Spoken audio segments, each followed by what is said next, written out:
me also shout out a person that I believe is the mother of the enhanced and expanded child tax credit as well, the top Democrat on the Appropriations Committee, Rosa DeLauro. We're thankful for your leadership, Rosa.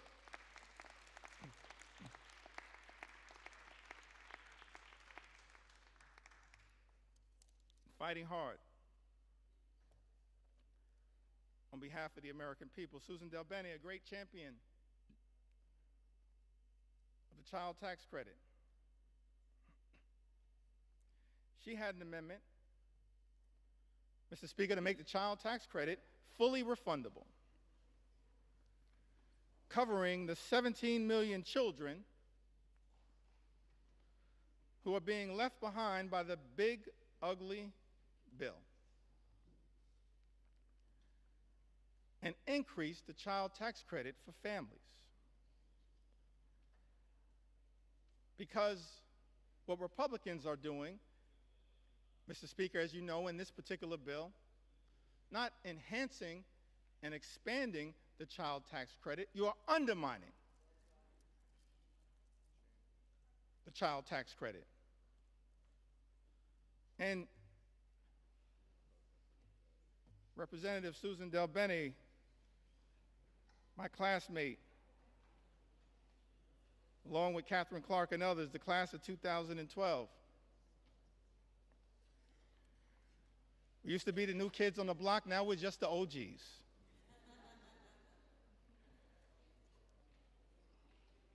Susan DelBene, she introduces this amendment, and Mr. Speaker, as you know, Republicans voted it down. Representative Laura Gillen had an amendment that dealt with this issue a little bit earlier. The new and permanent cap on state and local tax deduction. Representative Laura Gillen had an amendment to strike the new and permanent cap on salt, which is something that members of the House Republican Conference, Mr. Speaker, as you know, claimed was a line in the sand for them, specifically from New York, and said that they support. But Republicans voted down that amendment from Representative Laura Gillen. Representative Mary Gay Scanlon from the Commonwealth of Pennsylvania, one of the great members of the class of 2018, a great class. She had an amendment that would protect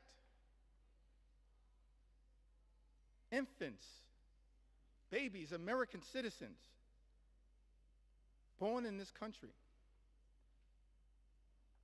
from the unconstitutional and un-American Trump executive order to end birthright citizenship. Republicans voted that down.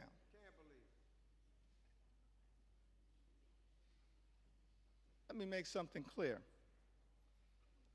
No matter what it takes, we're going to make sure as House Democrats we stand up for the principle that every single child born in the United States of America pursuant to the 14th Amendment is an American citizen. We will never let anyone take that away. Not now, not ever. Not now, not ever. Not now, not ever.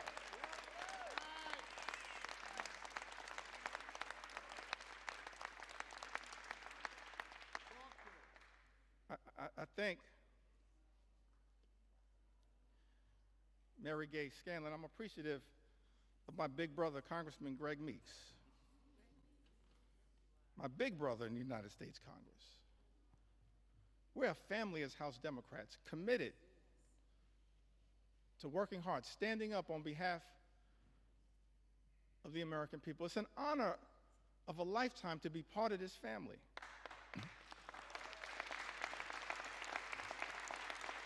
To stand on the shoulders of Nancy Pelosi and Steny Hoyer and Jim Clyburn.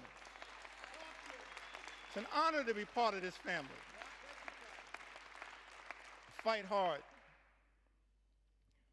on behalf of the American people. Representative Mary Gay Scanlon, I've got to repeat this, had an amendment, Mr. Speaker, to protect infants, children, babies against the unconstitutional and un-American Trump executive order to end birthright citizenship. Republicans voted that down.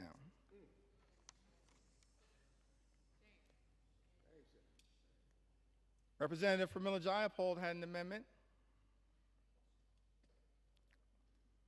to prevent ICE from deporting U.S. citizens. United States citizens, Mr. Speaker, that are being deported by the Trump administration. I documented some of that earlier today. We're happy to provide more examples. In fact, I'm happy to debate my colleague, Speaker Mike Johnson, on any of these issues anytime right here on the floor of the House of Representatives. I sent you that invitation. I sent you that invitation. I sent you that invitation months ago. I'm still waiting to get a response. We're not running from the American people. We're ready to debate any of these issues anytime, any place, particularly right here on the floor of the House of Representatives. Representative Pramila Jayapal, she had an amendment, Mr. Speaker, to prevent ICE from deporting U.S. citizens. Republicans voted that down.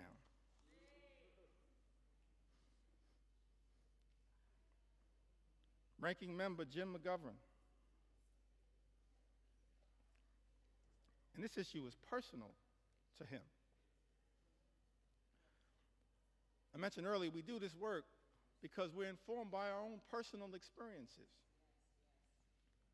It's not about glory, it's not about profit.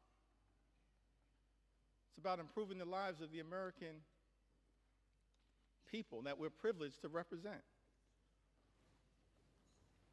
Jim McGovern and his wife Lisa dealing with immense pain, immense personal tragedy, but fighting so hard on behalf of the American people. He had an amendment to restore the critical NIH research funding withheld by Donald Trump and Elon Musk to cure diseases like Alzheimer's and cancer, including pediatric cancer, childhood cancer. Mr. Speaker, you know Republicans voted that down.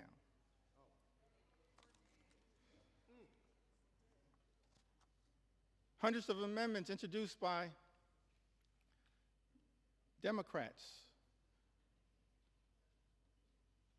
to try to deal with the cruelty and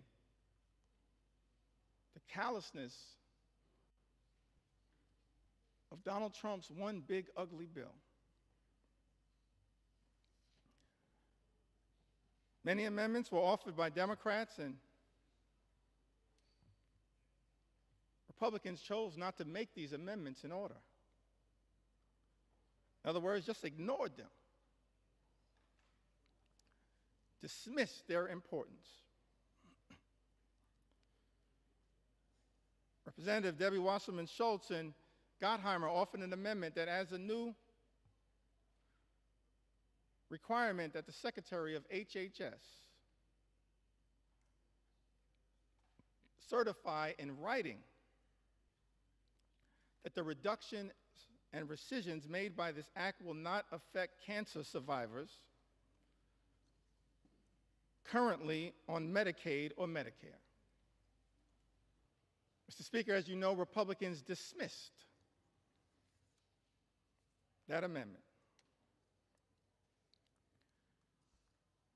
Representative Houlihan and Representative Ramirez offered an amendment, Mr. Speaker, that exempts individuals with disabilities from having to prove eligibility for Medicaid every 6 months. That's a burdensome red tape requirement designed to throw people off of Medicaid who are eligible. That amendment was dismissed, Mr. Speaker, as you know, by House Republicans.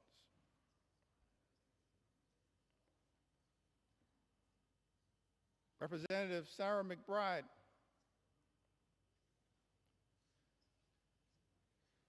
the distinguished gentle lady from the great state of Delaware. The distinguished gentle lady from the great state of Delaware. She offered an amendment that requires the CBO, the Congressional Budget Office, to certify provisions in this bill to make sure that those provisions will not reduce access to care or increase the cost of care for seniors who are duly eligible for Medicare and Medicaid. Mr. Speaker, as you know, Republicans dismissed that amendment. Representative Rob Menendez offered an amendment that the health provisions will not take effect if it would lead to an increase in mortality rates due to reduced access to hospital services. Mr. Speaker, as you know, House Republicans dismissed that amendment. Representative Val Hoyle introduced an amendment that strikes changes to provider taxes and preserves states' ability to use or increase provider taxes to fund Medicaid and protect hospital funding. Mr. Speaker, you know that despite Representative Hoyle offering this amendment, Republicans dismissed it. Rural hospitals will close as a result of Donald Trump's one big, ugly bill. They will close. Susan Collins acknowledged that fact. But House Republicans are here jamming a bill down the throats of the American people that will close hospitals in rural America, in urban America, in small town America, in the heartland of America, and apparently, Mr. Speaker, couldn't care less. Let me be clear. We're going to stand up for those communities that my colleagues on the other side of the aisle have abandoned. We're going to stand up for rural America, urban America, small town America, the heartland of America, Appalachia. We're going to stand up for all of America, whether we represent you or not.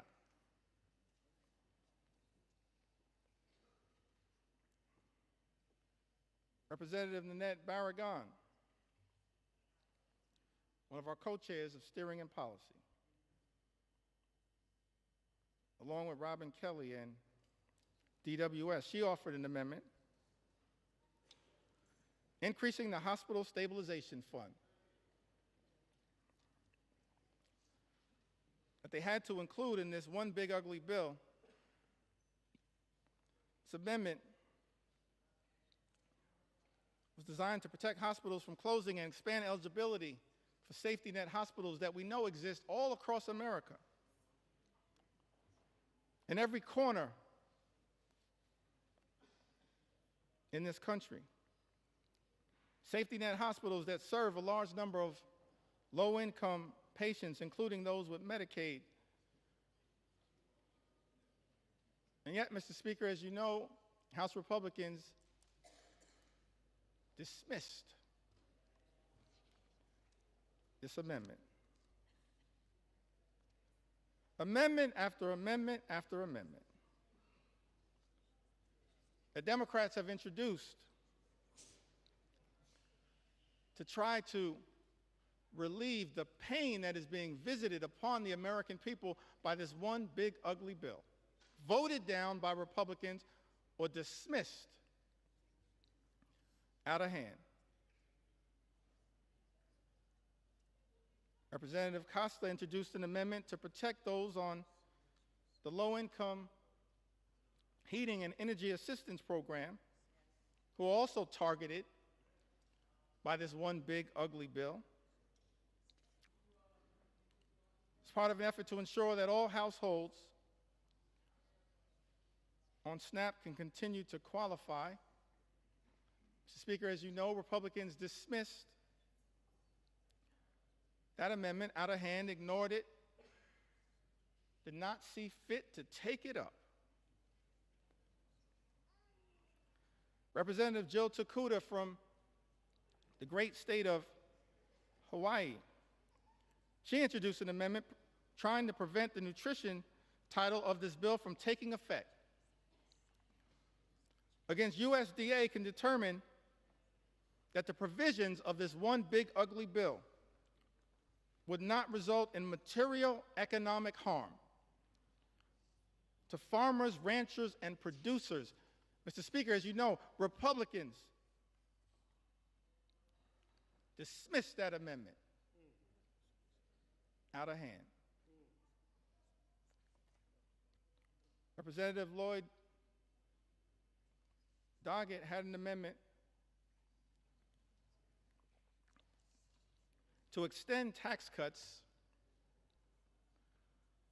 for the 98% of the American people who make $400,000 or less per year.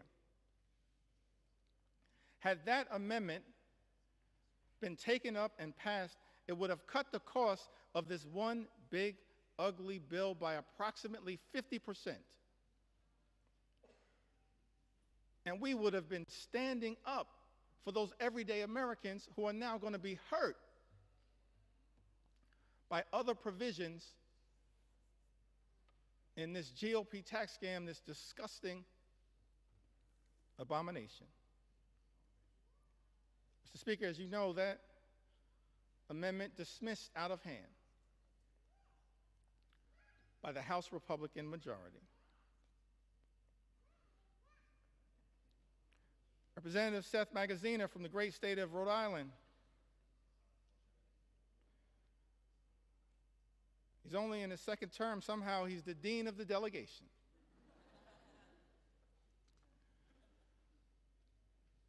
Along with my good friend Gabe Amo, Seth Magaziner, he had an amendment to provide a tax cut for the middle class, paid for by increasing taxes on the wealthiest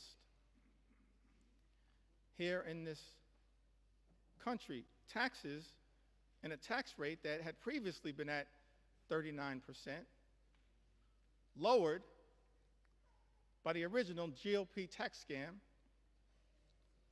in 2017. He had this amendment to provide a tax cut for middle-class Americans. Instead, Republicans are spending $1 trillion on massive tax breaks for the wealthiest amongst us. And that amendment was dismissed out of hand. Representative Stephen Horsford, who also came in the class of 2012, he had an amendment to make no tax on tips, which we support. But we support no tax on tips becoming a permanent part of the law, and that's not what this one big, ugly bill does. Tax breaks for billionaires, permanent. Tax breaks for everybody else expire. That's not the way to stand up for everyday Americans. That's extraordinary. Representative Stephen Horsford's amendments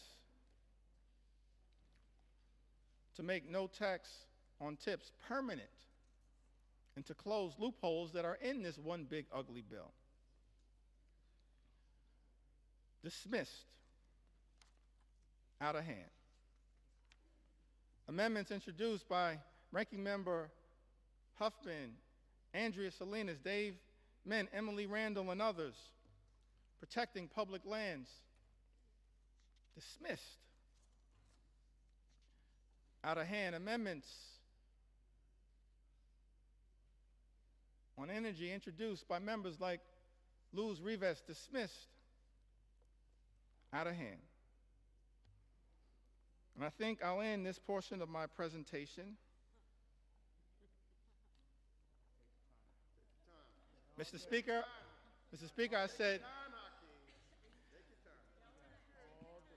I said this portion of my presentation.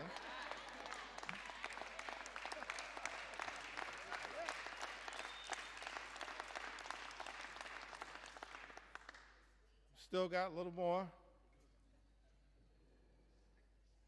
time. Donald Trump's deadline may be Independence Day. That ain't my deadline.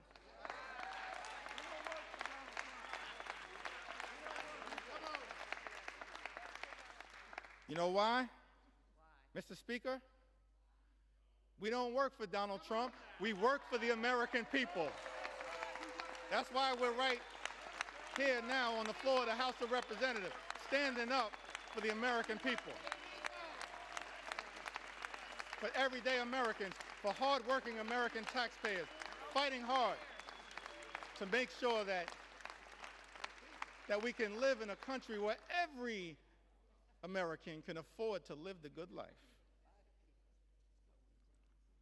And as I mentioned earlier, Mr. Speaker, part of being able to afford to live the good life, part of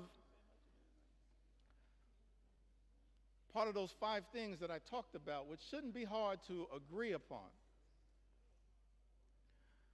Work hard, play by the rules, and then being able to be part of a country. Imagine a country where when you work hard and play by the rules, you can afford to obtain the American dream, to experience the good life, good paying job, good housing, good health care, a good education for your children, and then a good retirement. So we had a series of amendments, Mr. Speaker, introduced on the subject of education. Let me say something about the Department of Education, and every agency, every department can, of course, be improved in terms of its efficiency, but the Department of Education does important work, particularly as it relates to the most vulnerable children amongst us. And as part of this unprecedented assault on the American way of life, President Donald Trump issued this executive order, effectively trying to abolish the Department of Education. I know there are people all across the country as I travel throughout America concerned about this. Let me make something clear. The Department of Education was established by an act of the United States Congress. It cannot be abolished by anyone pretending to be a wannabe king. Not anyone. It's us, the United States Congress. So we introduced, Mr. Speaker, a series of amendments related to this commitment, this recognition of the importance of education as part of accessing the American dream. Ranking Member Bobby Scott is also battling some issues. Life hits us all, but made sure to make his way here to the House of Representatives. It's part of his commitment to stand up for the education of our children and others. He had an amendment, Mr. Speaker, that strikes all of the extreme parts of the Committee on the Education and Workforce elements of this bill that make it harder for students to access high-quality education. Jeopardizes child nutrition programs and threatens financial student aid, all of which is being done recklessly, Mr. Speaker, by this one big, ugly bill. And as you know, Republicans chose to ignore this amendment, dismiss it out of hand. Representative Sarah Elfreth introduced an amendment to try to increase the amount that hard-working teachers and educators are able to deduct on qualified out-of-pocket classroom expenses. And that amendment was dismissed out of hand. Tax breaks for billionaires, Mr. Speaker, but Republicans have decided hardworking educators can't get an enhanced tax benefit for their out-of-pocket expenses. That's wrong, and as House Democrats, we will continue to stand behind the educators of the United States of America, the teachers in the United States of America, those to whom we entrust our most precious asset, our children. And House Republicans, Mr. Speaker, aren't standing up for educators, for the teachers of America. This is extraordinary.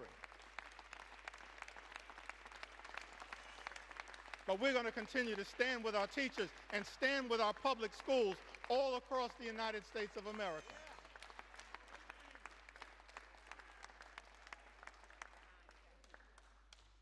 That's what House Democrats are going to continue to do.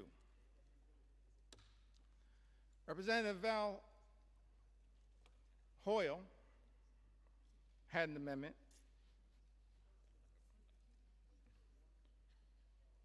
to increase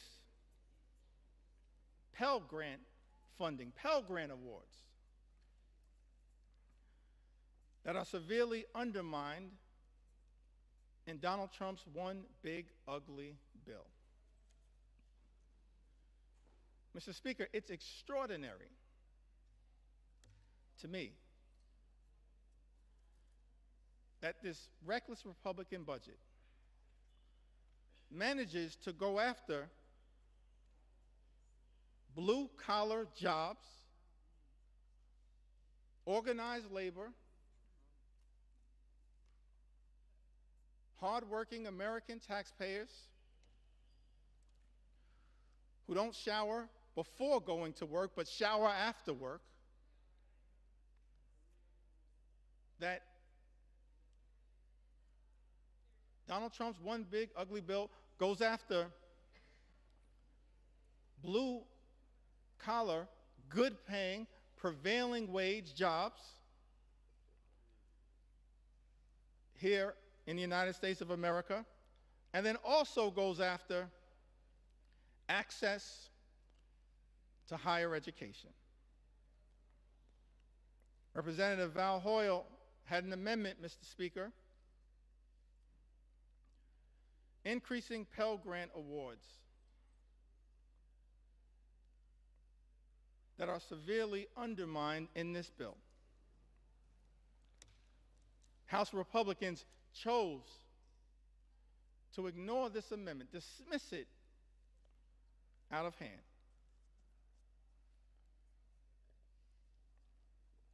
This is another one of those areas where our commitment to experiencing the American dream, whatever path you choose,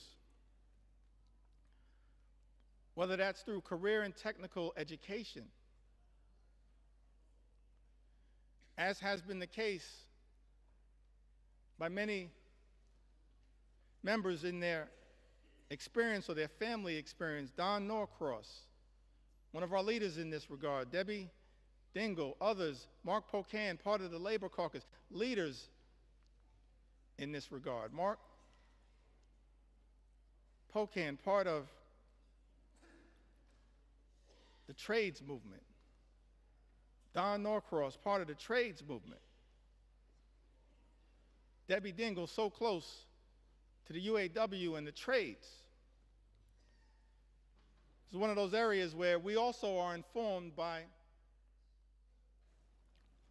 our personal experiences, why we find what is taking place, Mr. Speaker, in this one big, ugly bill so disgusting. These attacks by Republicans on the ability of all Americans to achieve the American dream, to be part of imagining an America where everyone who works hard and plays by the rules can live the good life. Higher education is not the entire solution, but it certainly is part of it.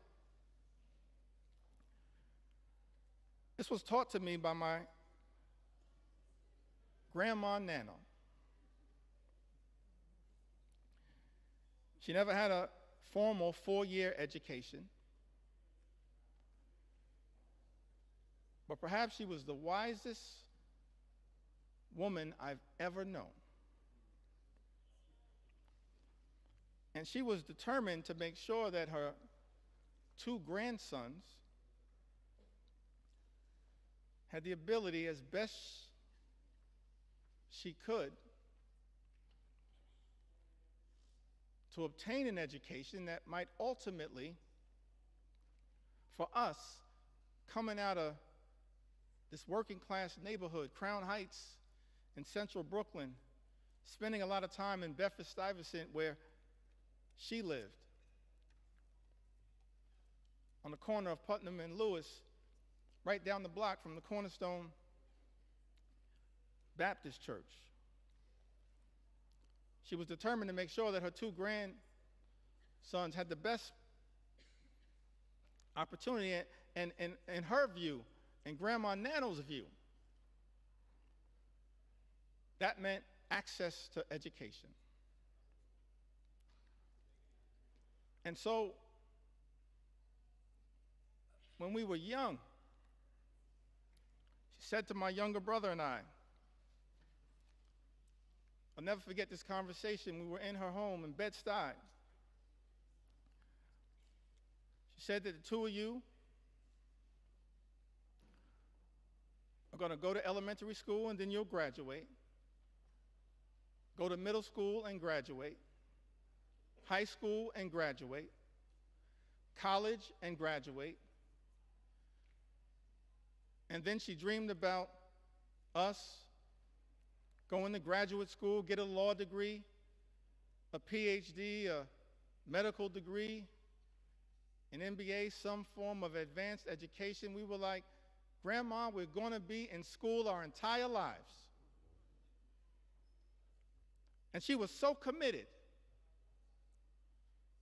to that journey that every single time we graduated, this is a woman of modest means, she gave my younger brother and I, whoever was the graduate, $500 in cash. I still don't know where Nano got that money from.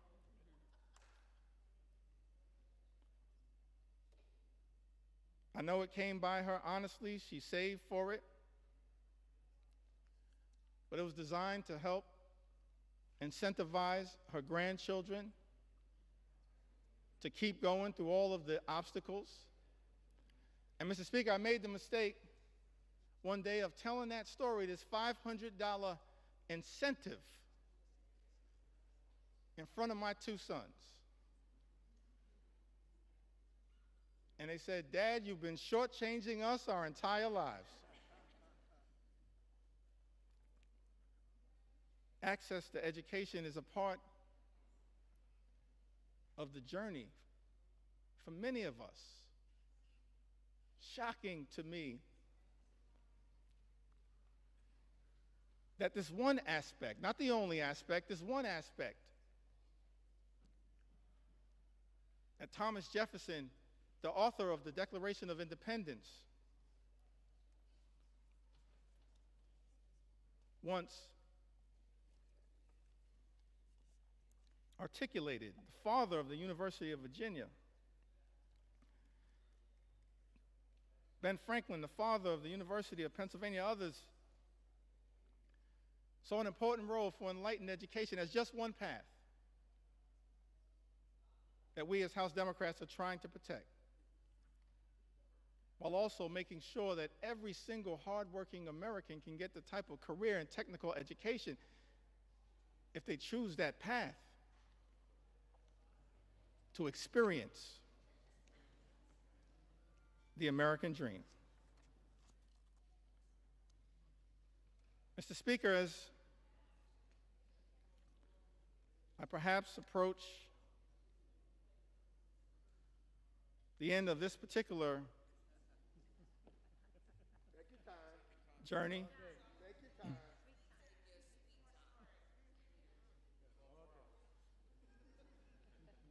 let me just reiterate that as House Democrats, we maintain from the very beginning of this Congress, we acknowledged the election of President Donald Trump, offered to work with our colleagues on the other side of the aisle whenever and wherever possible in order to make life better for the American people, to stand up for the things that matter, not as Democrats, independents, or Republicans, but as Americans. But the route, Mr. Speaker, that has been taken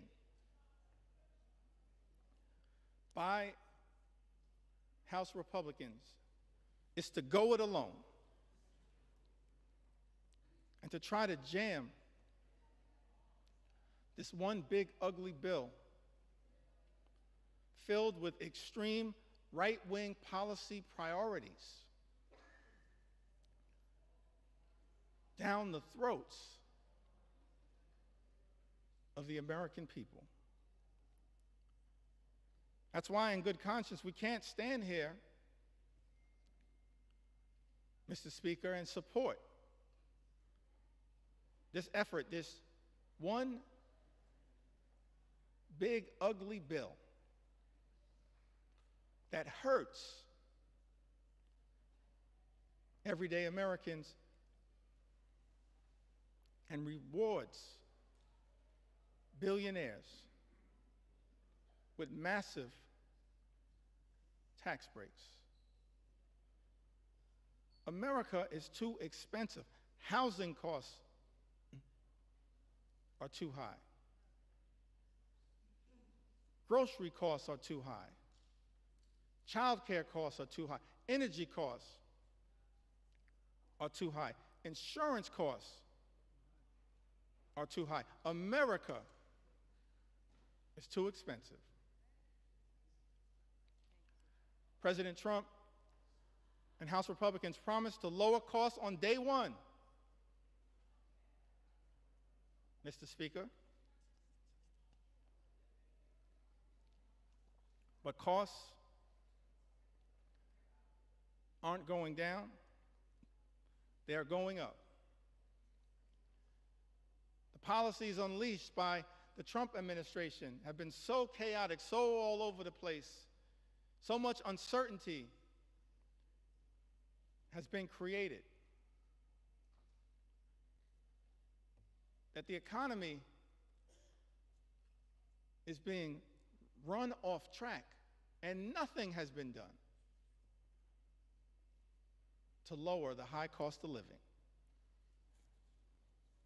In fact, not a single thing in Donald Trump's one big, ugly bill will meaningfully make life more affordable for everyday Americans, and that's just one of several reasons why House Democrats are a hell no on this legislation. We were a hell no last week, a hell no this week, a hell no yesterday, a hell no today, and will continue to be a hell no on this effort to hurt the American people.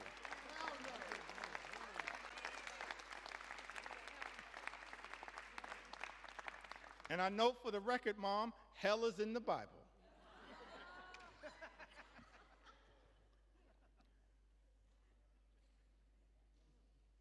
The American people are understandably frustrated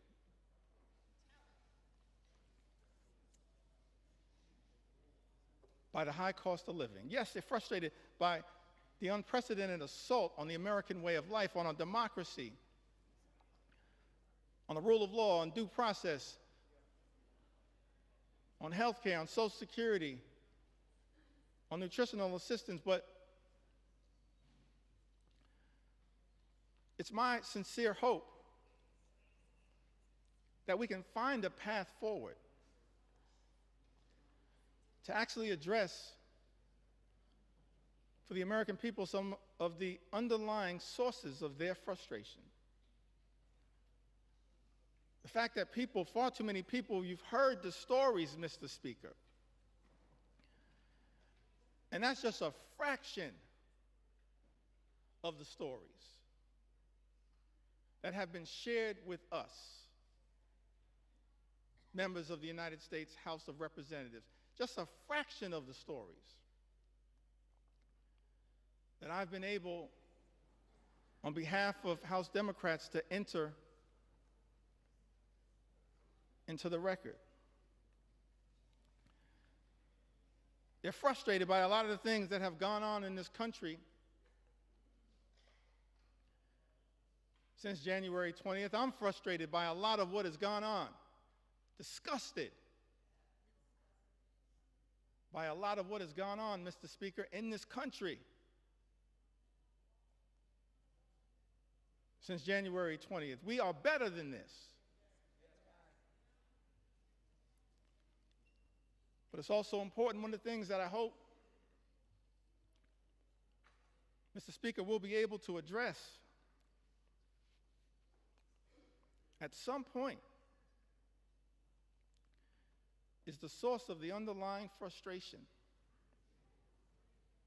It's a frustration in the comments, in the eloquent words of all of those presidential leaders that I mentioned earlier today, this frustration, this economic frustration. FDR talked about it. Truman talked about it.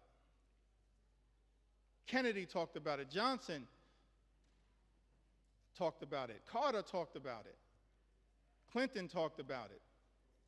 President Obama talked about it. President Biden talked about it. It's a consistent strand. And while progress has been made in the United States of America, we've come a long way on behalf of working class Americans.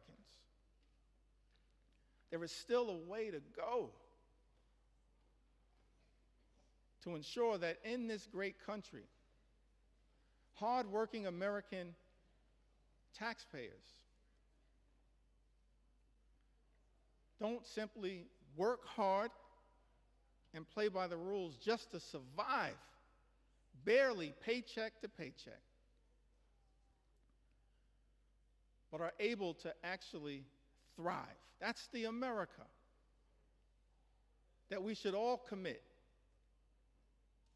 to work hard towards bringing about.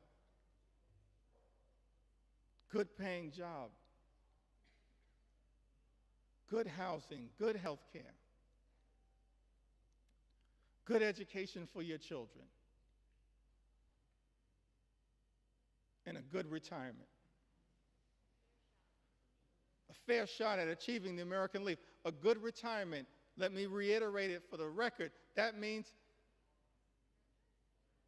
Mr. Speaker, that people in this town need to keep their hands off the Social Security and the Medicare of the American people. Keep your hands off Social Security, Medicare, Medicaid, all of the things. Hands off.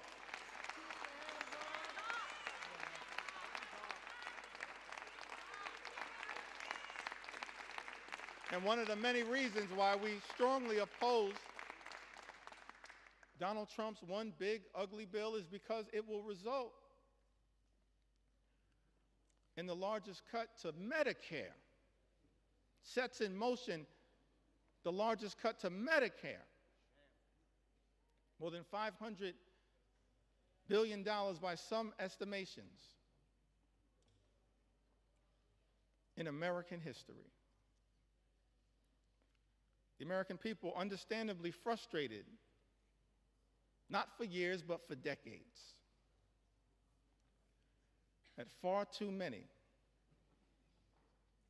have dealt with a situation where the system is not building an economy that works for hardworking American taxpayers, for everyday Americans, for working class Americans, for everyone who aspires to be part of the middle class. It's our sincere hope that we can get to a place one day,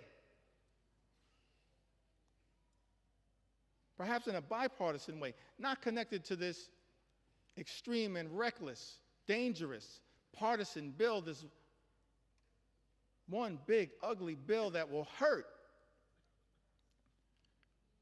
everyday Americans in order to reward billionaires, that we actually can get to the work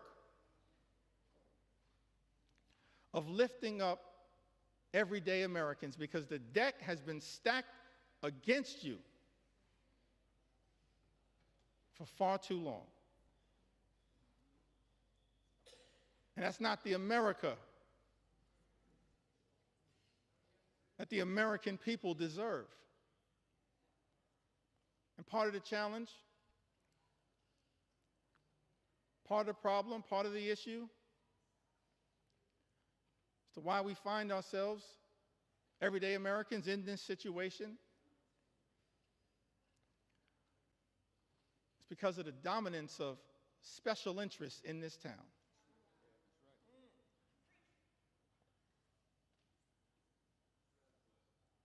And this one big, ugly bill represents a massive giveaway to special interests in this country. And we reject special interests because our job here in the United States of America, Mr. Speaker, is to protect the public interest at all times, today, tomorrow, always, and forever.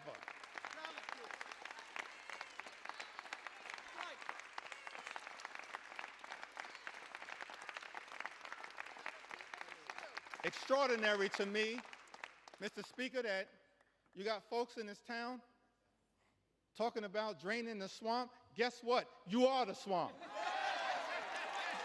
You are the swamp. You are the swamp. We've never seen anything like this.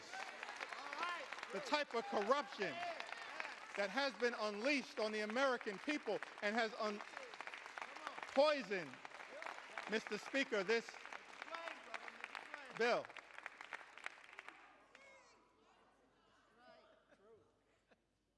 See, you're consulting the parliamentarian, I think. I said people in this town.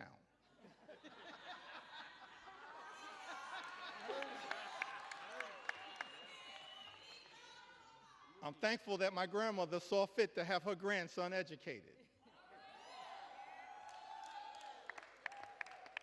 We've never seen a level, Mr. Speaker, of this type of corruption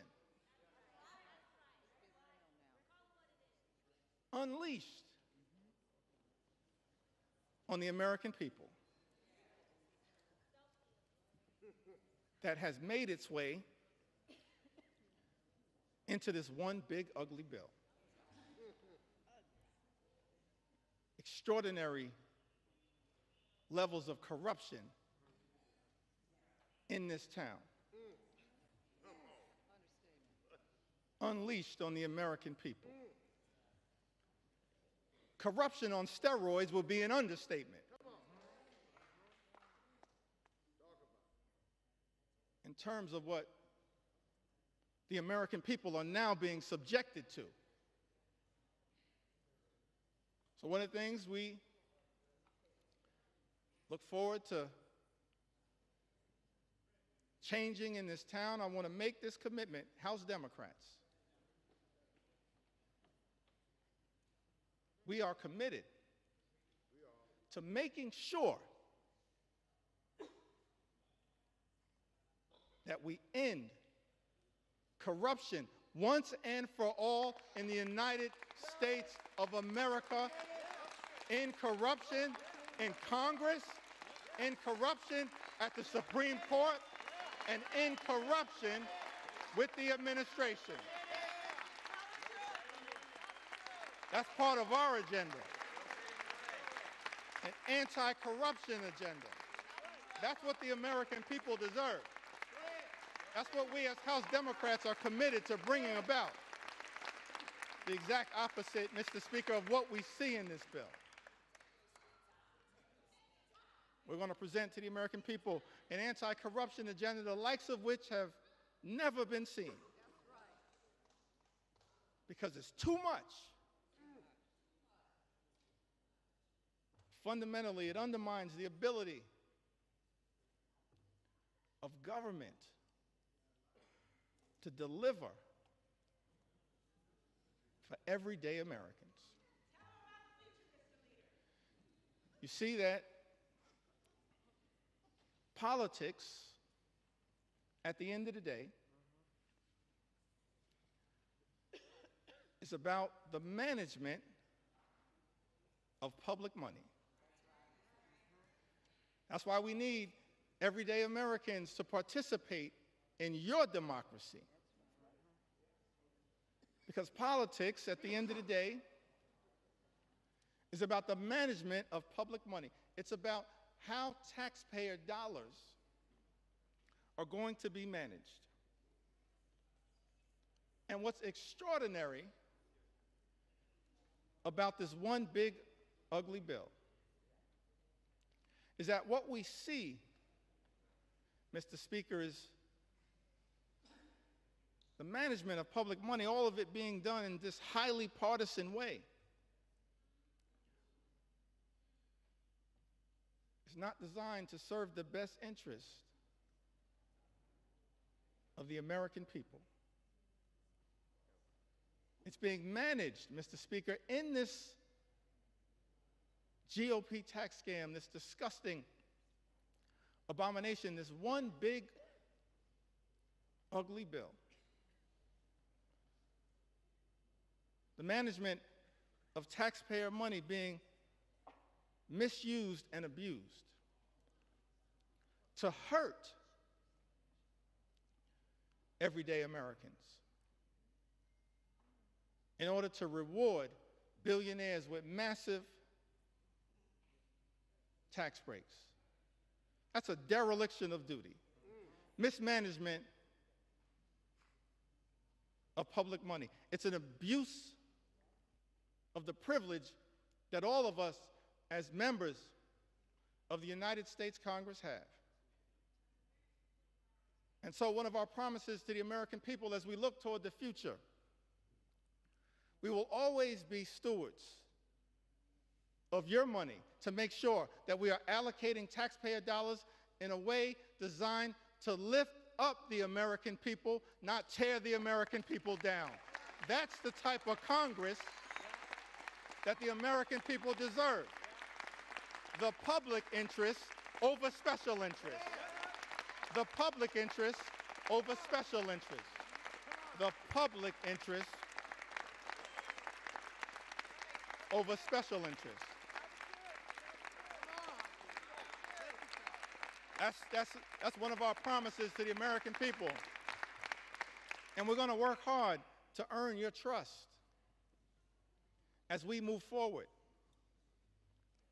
and look toward the future. I mentioned earlier in my remarks that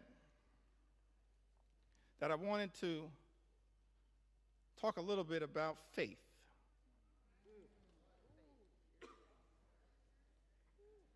I grew up in the Cornerstone Baptist Church.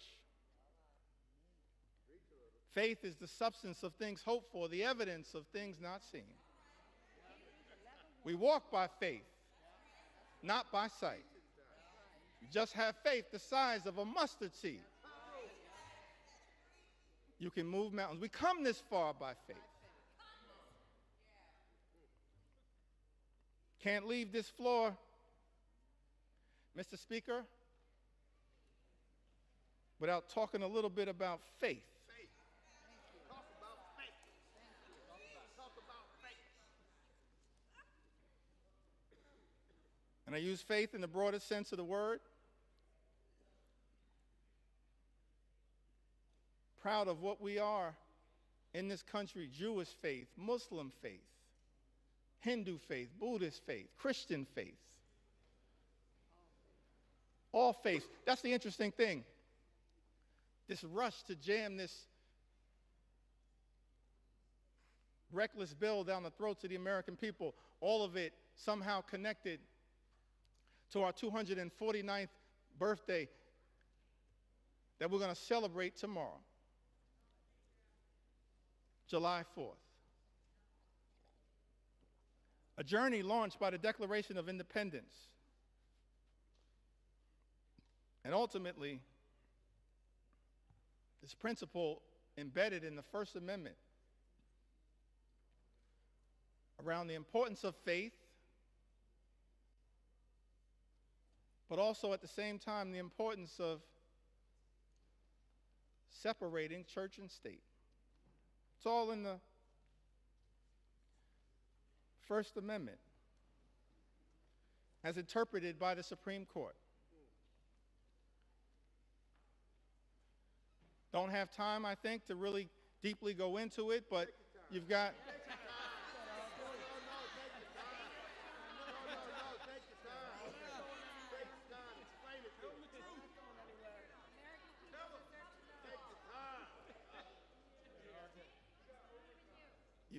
You've got the Establishment Clause and you've got the Free Exercise Clause. Framers of this country recognize the importance of faith, our journey of religion. I'm proud my Christian faith. But I also recognize the importance of the plurality of all of us, men and women of faith, different religions. And also of the fact that here in America we embrace the religious and the secular. The religious and the secular. But on this question of faith, I alluded to it a little earlier. It seems to me that the Gospels, that the New Testament, there's some interesting parts of the Old Testament. I'm tempted to tell the story of King Nebuchadnezzar.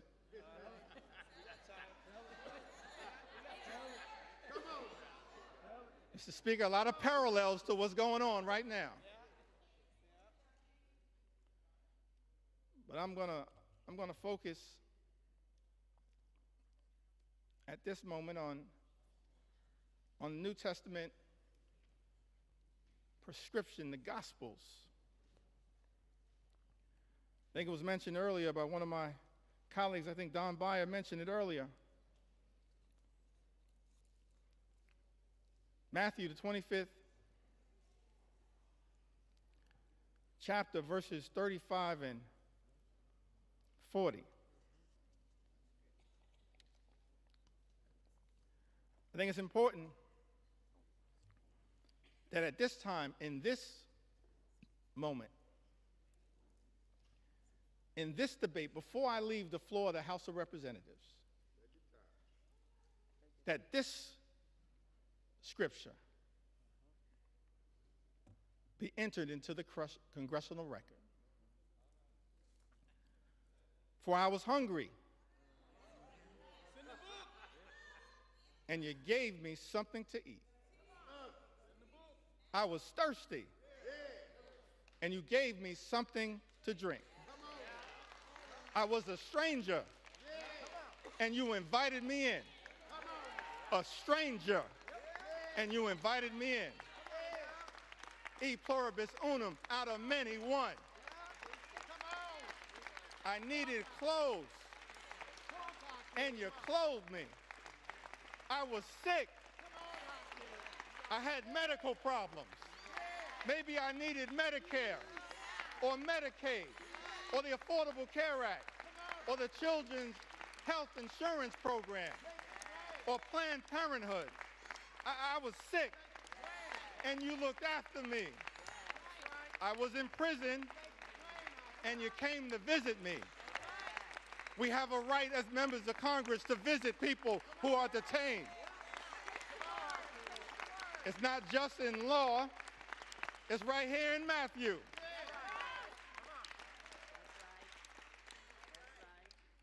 Then the righteous will answer him, Lord, when did we see you hungry and feed you? Or thirsty and give you something to drink? When did we see you a stranger and invite you in? Or needing clothes and clothe you? When did we see you sick or in prison and go to visit you? And of course, the reply from Jesus, truly, I tell you, whatever you did, whatever you did for one of the least of these brothers and sisters of mine, you did for me. That's what we should be doing here in the United States House of Representatives. Our job is to stand up for the poor, the sick, and the afflicted, the least, the lost, and the left behind, everyday Americans. That's what Matthew teaches us. And that's not what's happening in this one big, ugly bill. That's not consistent with what my faith teaches me.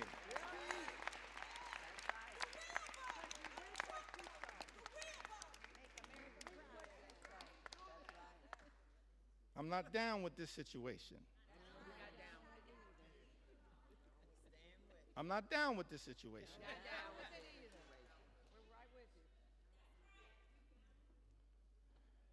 Well, you got some folks in this town.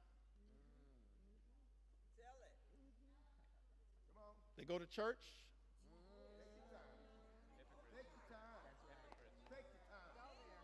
Mr. Speaker, I said some folks in this town, they go to church. And I'm not questioning anybody's faith. I'm just making an observation.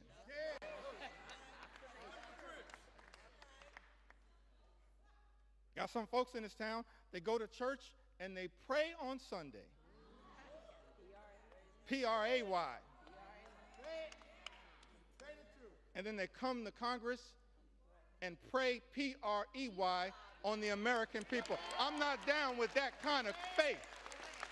That ain't my faith. That's not our faith. That's not the faith that comes out of the gospel. I can't find that kind of faith in Matthew 25 and 35. I can't find that kind of faith. But I do see something else. Tell us what you see. Tell us what you see. Can I talk about it for a moment? Talk about it. Talk about it. Take your sweet time. Take your sweet time. Take your time. I do see something else, kind of what I'm seeing connected to this one big ugly bill. I don't know if this was an inspiration to this extraordinary assault on the American people, this corrupt piece of legislation. But when I look over my Bible, and this is going to come from John, it's not going to come from 2 Corinthians, although the Apostle Paul has a lot to say about that. And, Mr. Speaker, I said 2 Corinthians, not 2 Corinthians.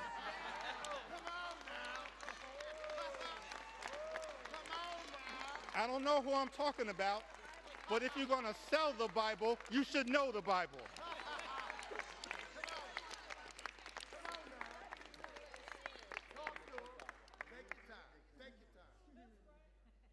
Trying to figure out, because it's not in Matthew. That's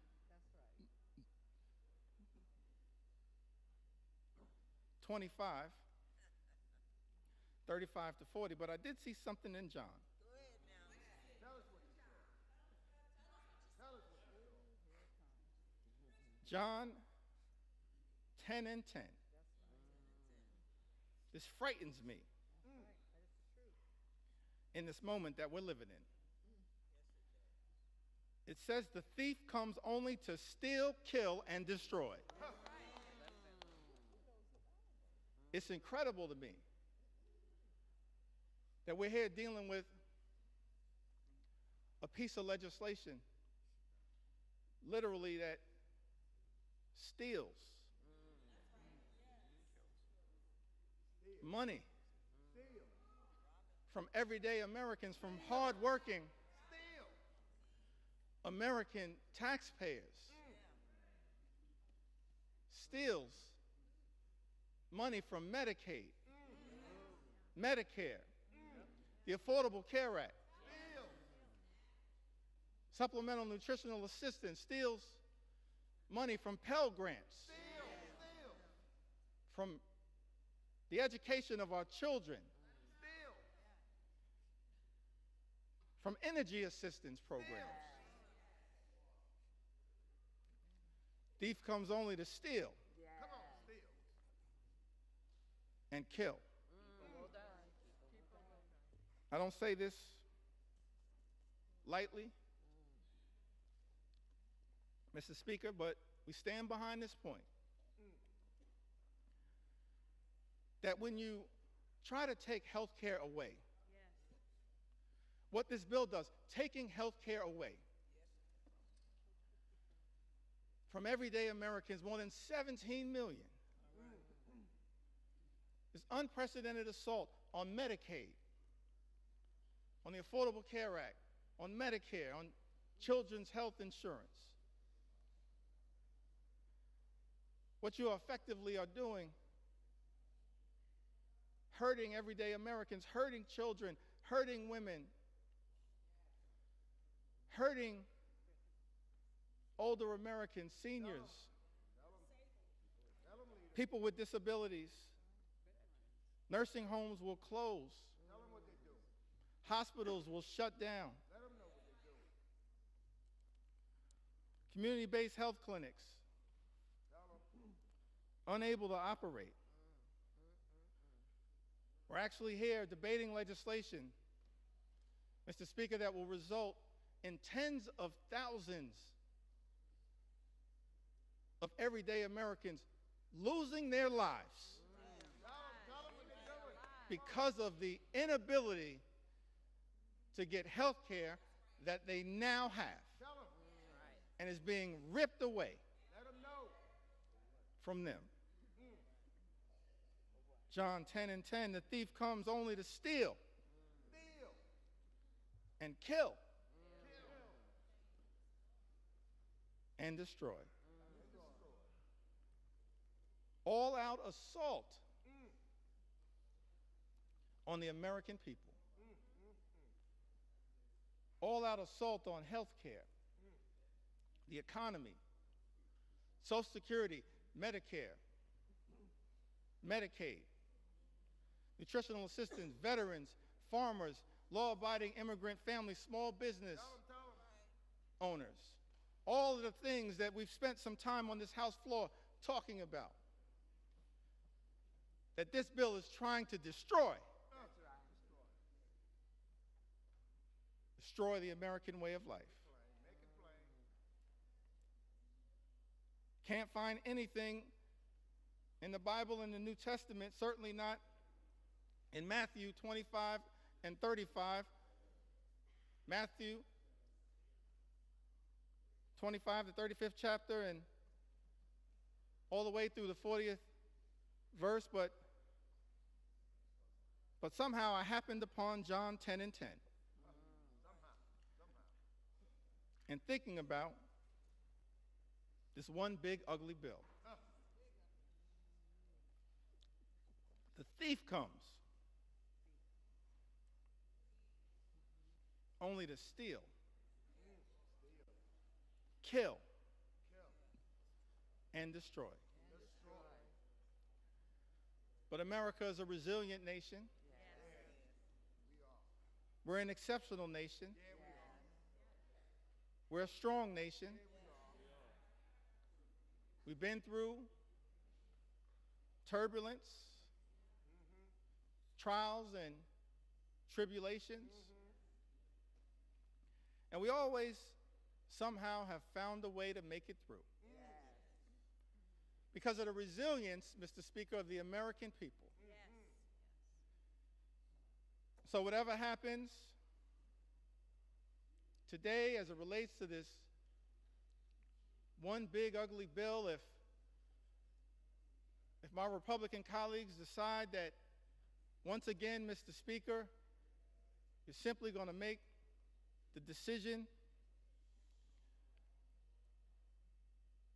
to serve as a reckless rubber stamp of President Trump's extreme agenda, I still have faith in the United States of America. Still have faith in the United States of America. I still have faith in the United States of America. We will not let anyone in this town destroy what America represents. Not now, not ever. Not going to be easy. We recognize that. But we've got faith in the resilience You have time. Take your time. Sweet time. of the American people. As I get ready to close shortly in, Now take your time. Take your time. Take your time. Come on. Take your time. Take your sweet time. Tell them. Tell them. well, let me say it one more time. Our Republican colleagues tried to jam this reckless, extreme bill, Mr. Speaker, down the throats of the American people. Had the nerve to start this debate at 3:28 a.m. in the middle of the night.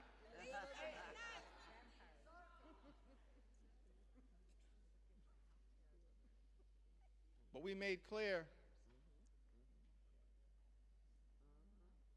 that we were going to expose all of the things that are being done to harm the American people. Not in the dark of night, but in the light of day.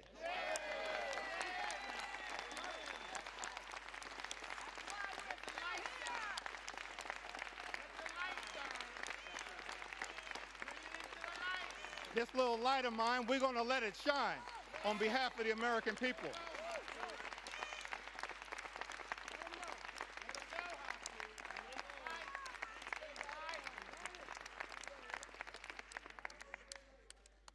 Incredible to me that Republicans would try to jam this one big ugly bill down the throats of the American people in the dead of night. And then, to add insult to injury, Mr. Speaker,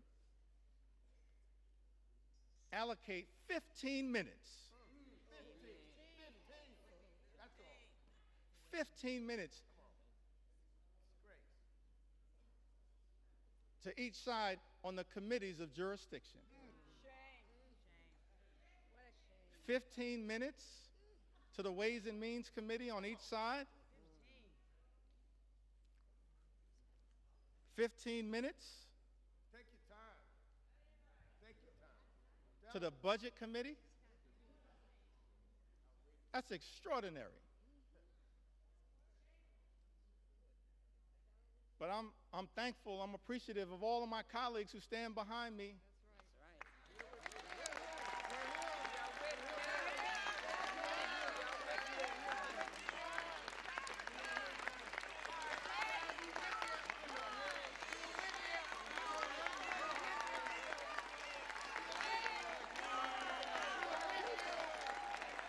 I'm thankful.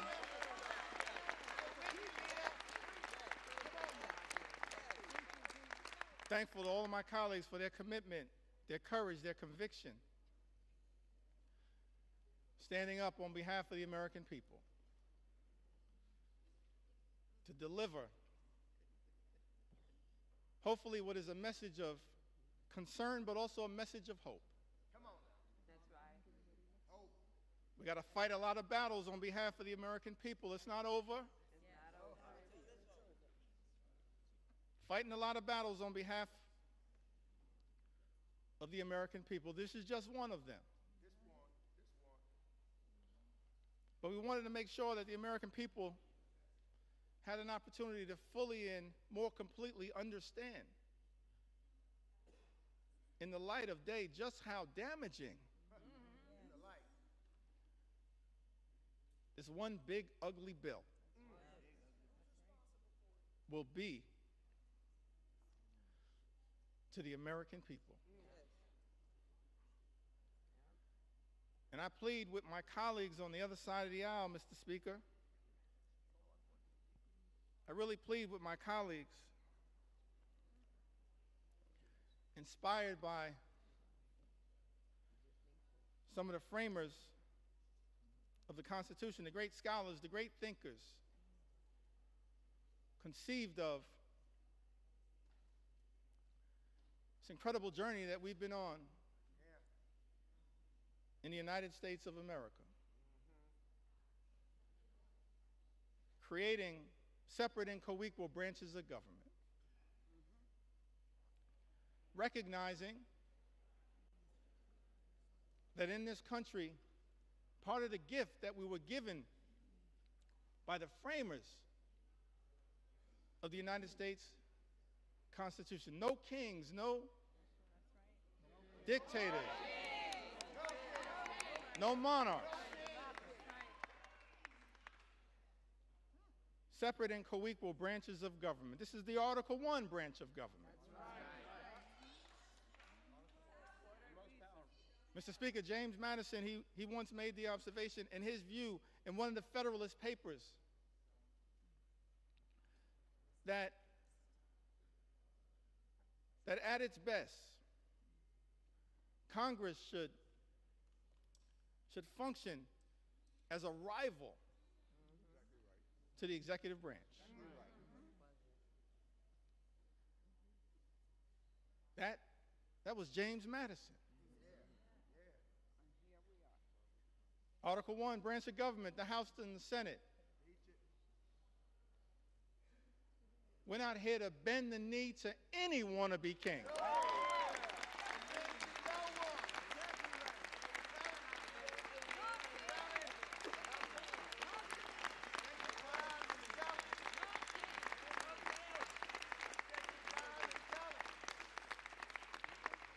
Mr. Speaker, we're not here to bend the knee to any wannabe king. We're here to be a rival to the executive branch in the best spirits of the House of Representatives, to push back against an out-of-control executive branch. That's the framers' vision. I said that's the framers' vision. That's what they said. The framers' vision. And so as we prepare to take this consequential vote, Mr. Speaker, I just urge many of my colleagues in government, my colleagues on the other side of the aisle,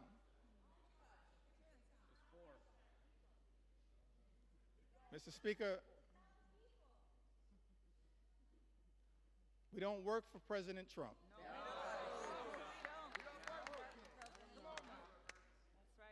We don't work for J.D. Vance.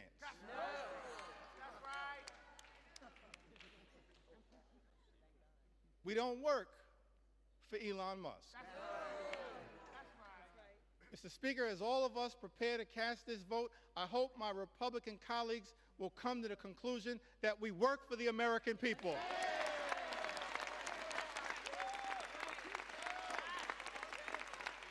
We work for the American people.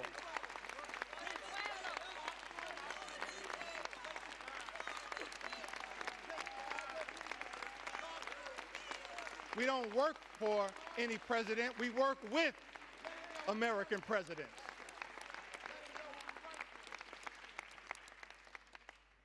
We work for the American people. So it's my hope that as you evaluate this bill, all of the harm that is being unleashed on the American people, ripping health care away from more than 17 million Americans,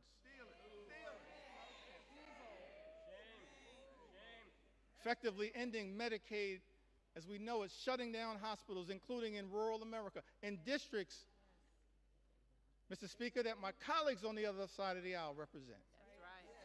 They're people.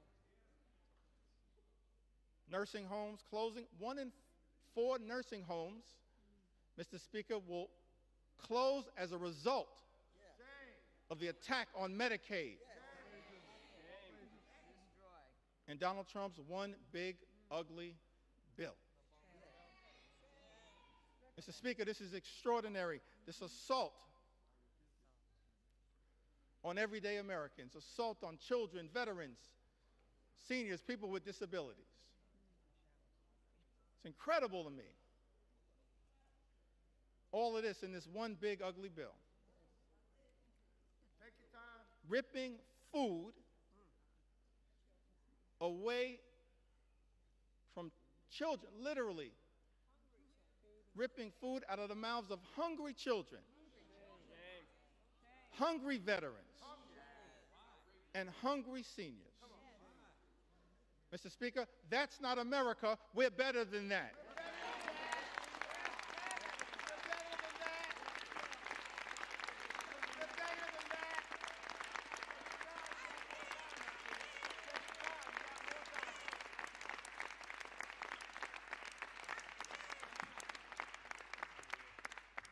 Mr. Speaker, we're better than that. Ripping food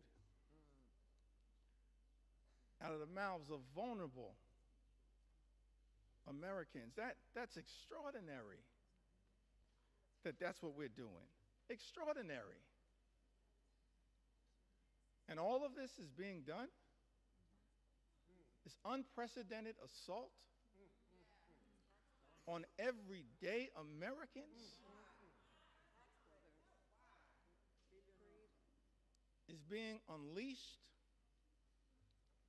on the American people. Mr. Speaker, on the most vulnerable amongst us. All of this is being done to provide massive tax breaks to billionaire donors. Shame on this institution if this bill passes. That's not America. We're better than this. We are better. We are better.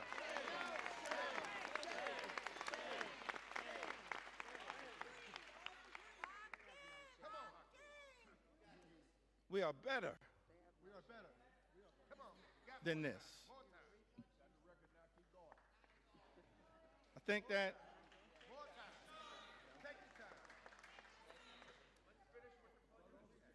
as we prepare to vote on this one big ugly bill, tough time for people in the United States of America. It's extraordinary extremism unleashed on the American people. Mr. Speaker, my colleagues on the other side of the aisle promised to address the high cost of living. Nothing in this bill will meaningfully lower the high cost of living in the United States of America. Nothing. It's incredible to me. All of the promises that were made by some people in this town.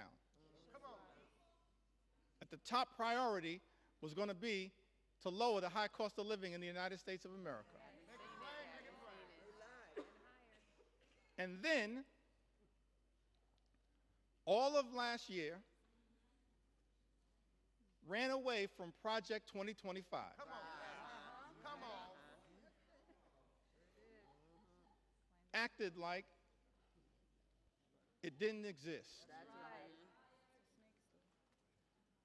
And then, Mr. Speaker, people come to town, they're in the majority now, and every single part of the extremism that we've seen unleashed on the American people is connected to Project 2025.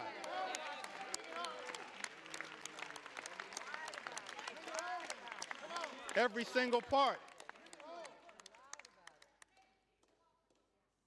But here's why I still got hope, optimism. I referenced this earlier today. As we prepare to experience the 249th birthday of the United States of America. Yeah. Take it back to that original document. Yeah. Declaration of Independence, 1776. Mr. Speaker, it had the aspirational part. We hold these truths to be self-evident, that all men are created equal, Come on now. Bring it home. endowed by their Creator with certain unalienable rights, Come on now.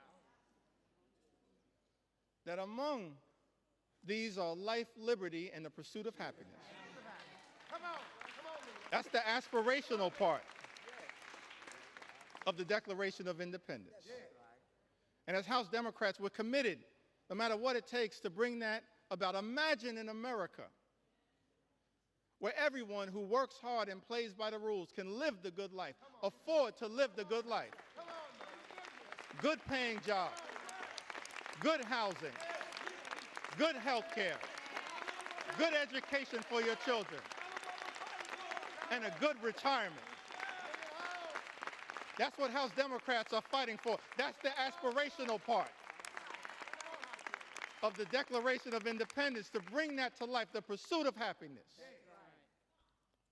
That's the aspirational part. But then when you look at that Declaration of Independence, the second part of it, it reads like an indictment against an out-of-control king.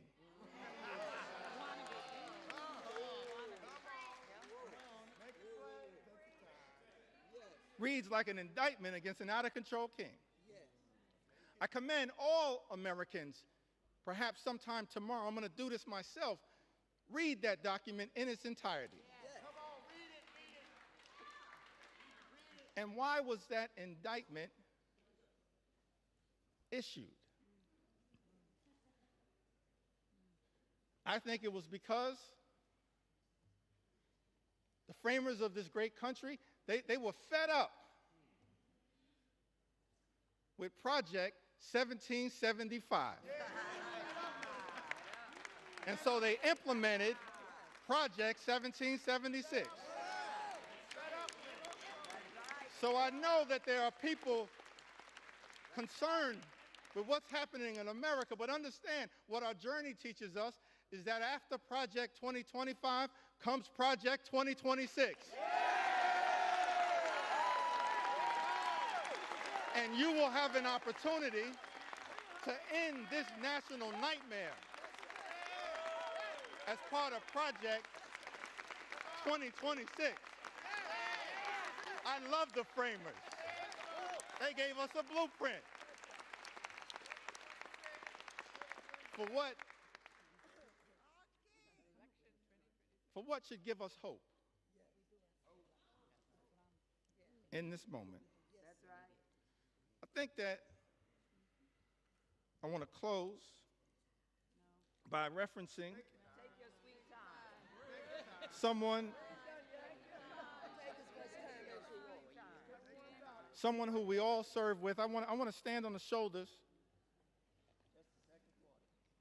if it's okay, on some of our civil rights heroes and foot soldiers. Those whose character, whose conviction, whose courage should give the American people hope at a moment of great despair. Many of us had the great honor of serving with Congressman John Lewis.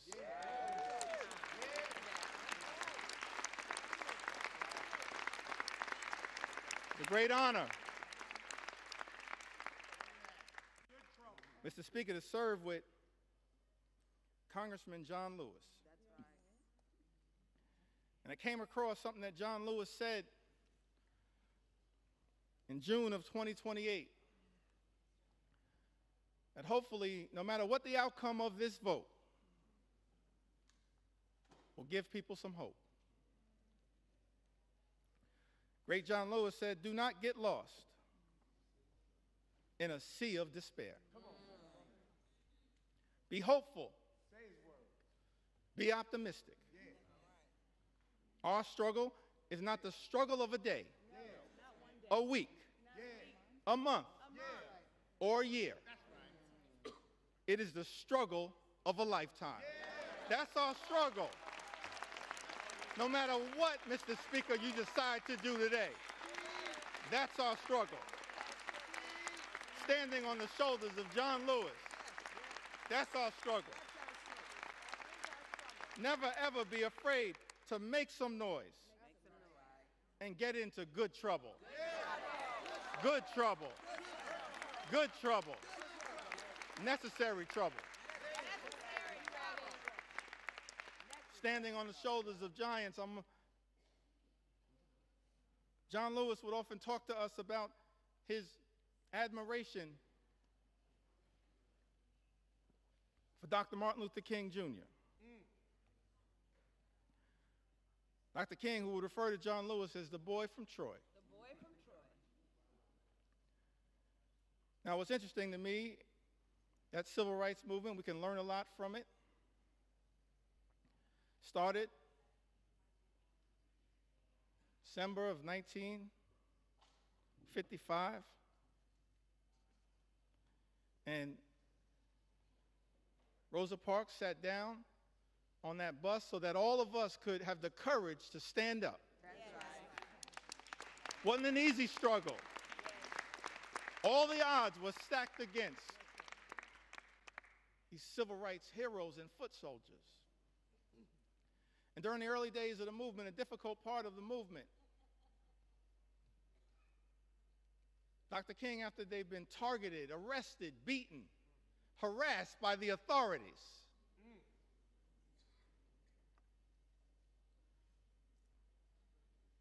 he traveled to Brooklyn, New York, and spoke at the Concord Baptist Church. I think it was in March of 1956. And he said to a group of people of every race, every religion, every life experience, the Concord Baptist Church in Bedford-Stuyvesant, said to them, no matter what the odds, we've got to press on. Dr. King said that if you can't fly, run. That's right. If you can't run, walk. If you can't walk, crawl. But at all times, press on. And keep pressing. And so as I take my seat, I just want to say to the American people that no matter what the outcome is on this singular day, we're going to press on.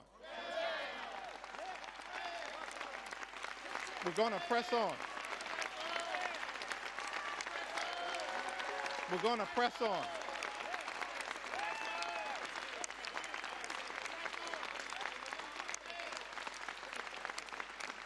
We're going to press on for our children, press on for our seniors, press on for our veterans, press on for our unions, press on for our farmers, press on for our dreamers, press on for working class Americans, press on for the middle class, press on for all who aspire to be part of the middle class, press on for the poor, press on for the sick, press on for the afflicted, press on for the least, press on for the lost, press on for the left behind, press on for the rule of law, press on for the American way of life, press on for democracy.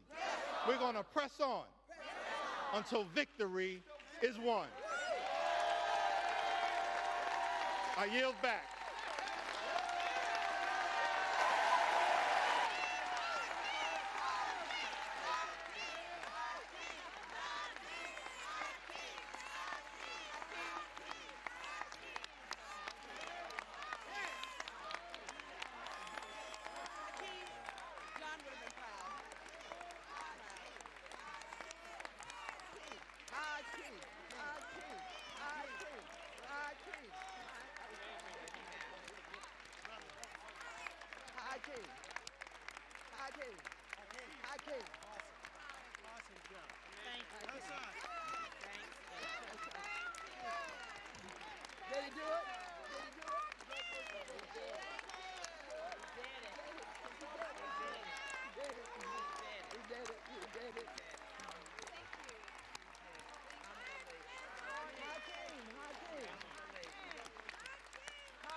Gentleman from Massachusetts.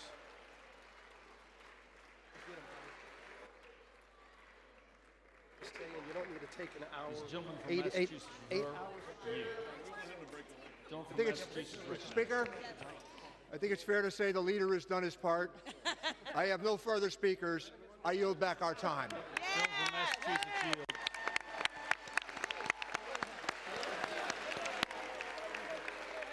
That's all you got?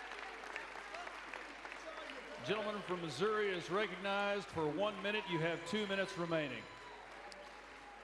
Mr. Speaker, could we have order? The House will be in order.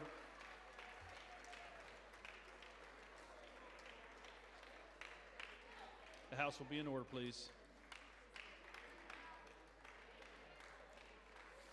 The House will be in order, please. Thank you. Gentleman from Missouri is recognized for 1 minute. You have 2 minutes remaining. Wow, Mr. Speaker. We have stood in this chamber for over 8 hours listening to a lot of words, a lot of comments, a lot of inaccurate statements. And where I come from, could we have order? Gentlemen, the House will be in order. The House will be in order. The House will be in order, please. The House will be in order. Thank you. Gentleman from Missouri is recognized. Mr. Speaker, I come from the Show Me State, and what we just heard can be defined in one word. A bunch of hogwash is what we've heard for 8 hours on that side of the building. I'll tell you, for the 8 hours, could we have order? We'll suspend. The House will be in order.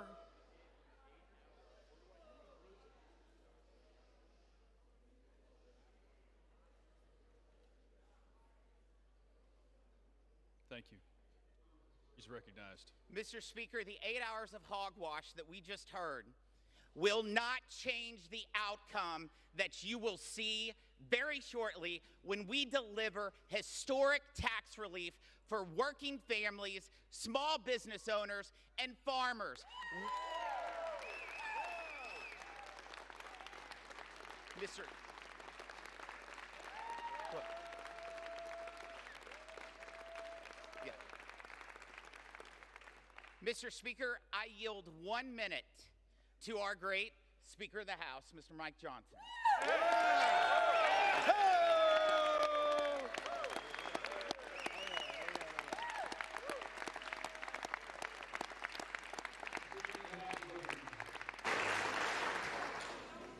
I thank the gentleman from Missouri. I thank you, Mr. Speaker.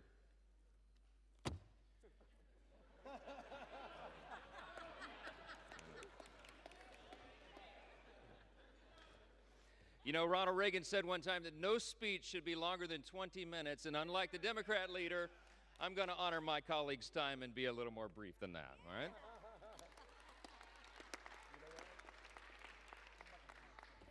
I just want to say something that many of us learned when we were children. We were taught, you know, it takes a lot longer to build a lie than to tell the simple truth.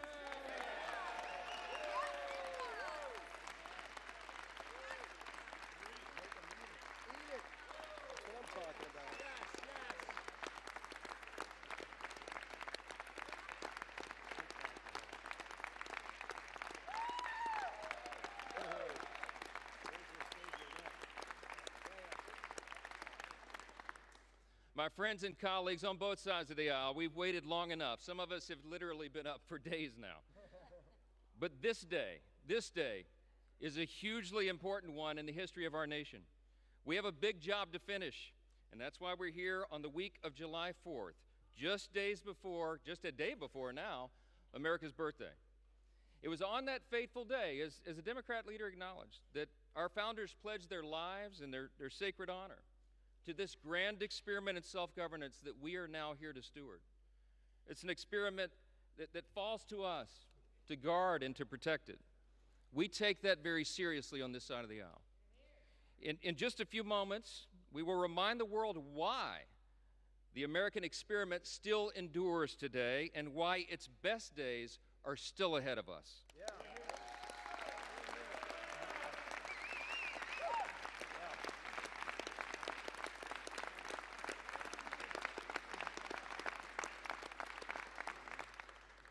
Mr. Speaker, with one big, beautiful bill, we are going to make this country stronger, safer, and more prosperous than ever before. And every American is going to benefit from that.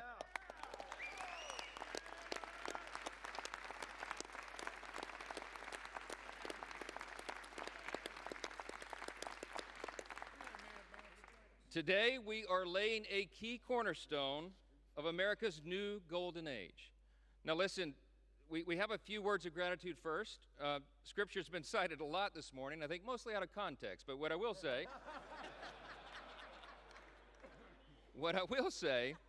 one thing that we know about Scripture is that we're supposed to give honor where honor is due, and that's what we do on this side of the aisle.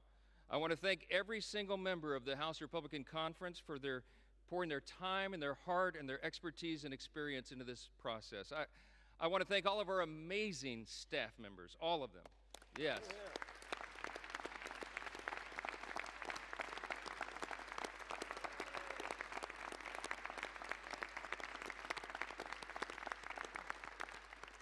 Their dedication, their endless hours, their hard work made this all possible.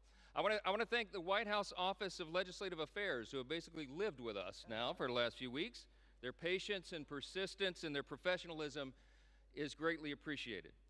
Our country's incredible cabinet secretaries have been involved as well. They've assisted us in countless ways throughout this process.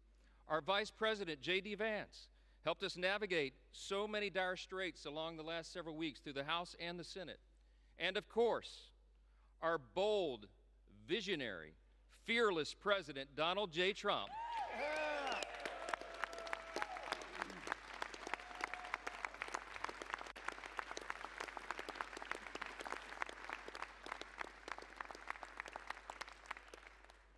President Trump is the creator and the champion of the America First agenda. We will deliver upon that today. We come a long way. We began this process really about 15 months ago. We had a sense, and we believed that we would have unified government. We would have this moment where the Republican Party would be given control of the White House and the Senate and the House. And we determined to ourselves that we would not waste that historic opportunity. We've had spirited debates, we've had months of deliberation, and now we are finally ready to fulfill our promise to the American people. That's what we are doing today. Now look, before I respond to the allegations from across the chamber, I just want to take us back to a day that most of us will remember so very fondly for the rest of our lives, and that's November 5th of 2024. That was Election Day, a fateful one for America. The reason that was so important, the reason it was such a turn in history is because the American people spoke with unmistakable clarity. We sensed it as we were all out campaigning. We saw that there would be a demographic shift in America, and that is exactly what the election yielded.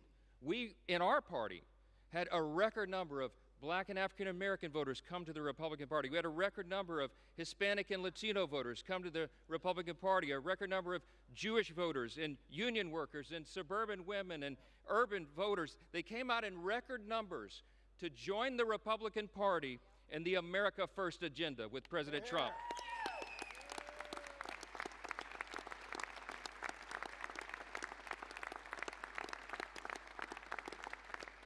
That election was decisive. It was a bellwether. It was a time for choosing. And I tell you what, the American people chose overwhelmingly. They chose the Republican Party.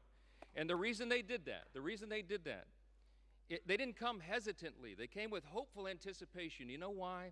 Because this is not your father's Democratic Party, okay?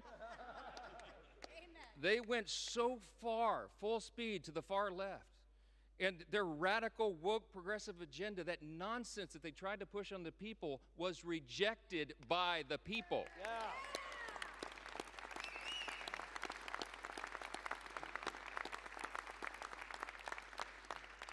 These new voters came to us. They had enough of the Biden-Harris madness and all the things they were trying to hoist upon the American people that they just don't believe in their hearts. And they were hopeful. They came to us with hope. They wanted us to restore common sense and accountability, and we promised to them that we would do just that. Those new demographics came to the Republican Party because of open borders wreaking havoc on their communities. They came because of weakness at home that fueled instability abroad. and because trillions in reckless spending put the price of gas and groceries further out of the reach for hardworking Americans. It wasn't right. President Trump and our Republican majority in Congress are fixing all of that right now. President Trump said this week, we're the hottest country in the world again.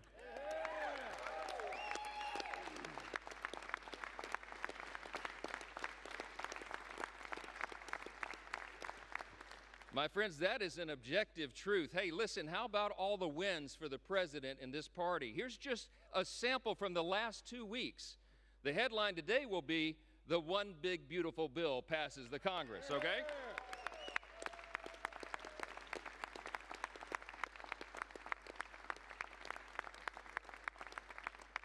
You got to hold your applause. There's too many wins. Are you tired of winning yet? Fourth jobs report in a row exceeds expectations. A sample of the headlines. Lowest monthly border encounters in U.S. history. We closed the border.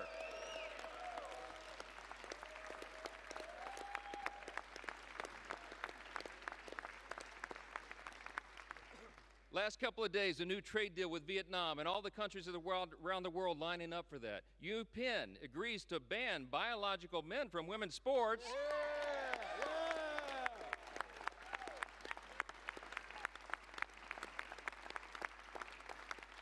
And they ought to give a personal apology to every female athlete impacted by that nonsense. Gas prices are at a 4-year low, my friends. The Air Force and Space Force both hit their 2025 recruiting goals 3 months early. Israel is agreeing to a 60-day ceasefire with Hamas. Successful strike on Iranian nuclear sites handles that problem. That's exactly right.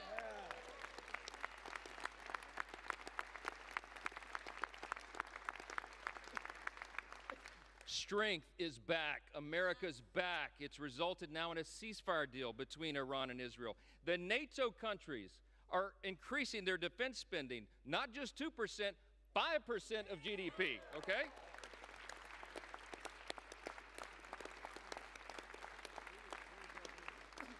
The president got in charge and got a Rwanda-Congo peace deal. The Supreme Court ended nationwide injunctions. How about that?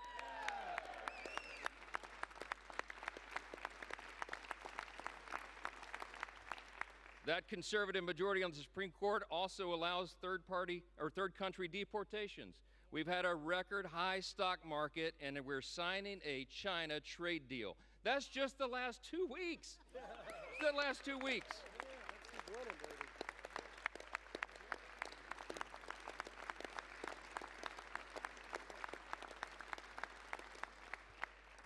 So many simple truths to share, and so little time to do it, because I want everybody to have a break here. But I just want to say this. It's really nice to hear my Democrat colleagues suddenly take an interest in working Americans again. Did you pick up on that theme today? Let's be clear.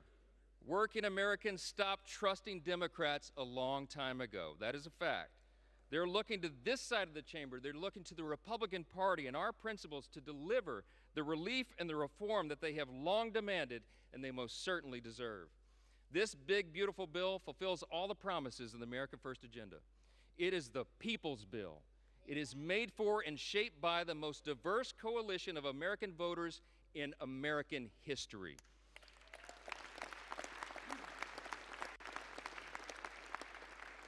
Today, we are making the dream of a government that puts the American people first a reality. A reality. I would need this entire notebook to tell you all the great things in the big, beautiful bill. It is aptly named, but I'll just tell you a couple of the highlights. Record tax cuts for hardworking Americans.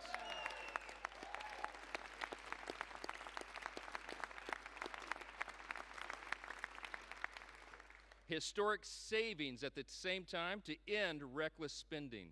We got energy dominance coming back to power our future. We have a secure border to protect American families. We have a strong military to restore peace through strength. And we have a government that is now accountable and responsive to the people once again. That's what we're delivering.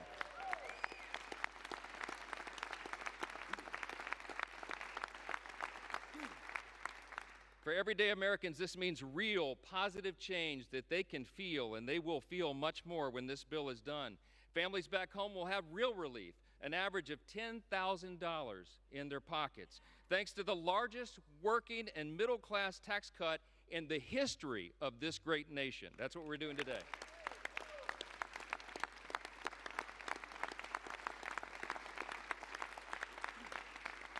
You got hardworking Americans like our waiters and our bellhops and our hairstylists. They're going to keep 100% of their tips and overtime pay. That is money they earned. It does not belong to the government. It belongs to them, and they deserve to keep it.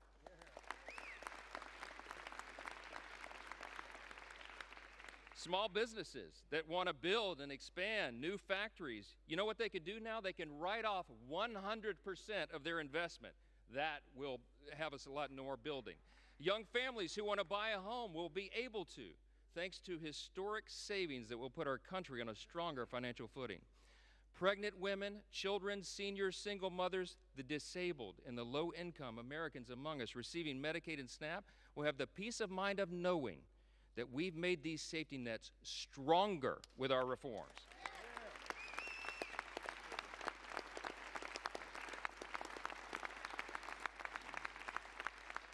See, when Republicans are in charge, we bring common sense. We're going to make sure that Americans who do need and deserve those critical programs won't have to compete against people who can work but choose not to do so. That's not right.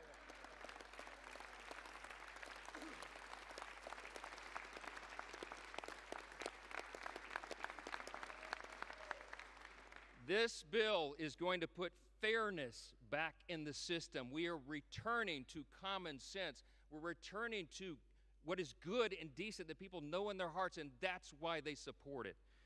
More Americans will be working, volunteering, and serving their communities because modest, common sense work requirements will restore dignity and purpose to those on taxpayer-funded benefits. The bill will also mean that safer streets are available in every zip code around the country because our border will remain fully and totally secure.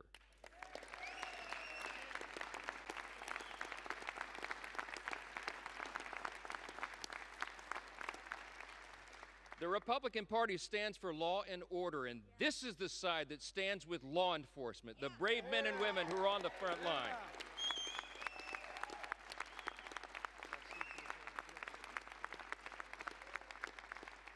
The idea that those who put their own lives on the line to protect us would be assaulted for doing their jobs is unconscionable. Law enforcement, I know you agree. I know, amen. Law enforcement will have the help of a border wall now that's 100% complete. Yeah!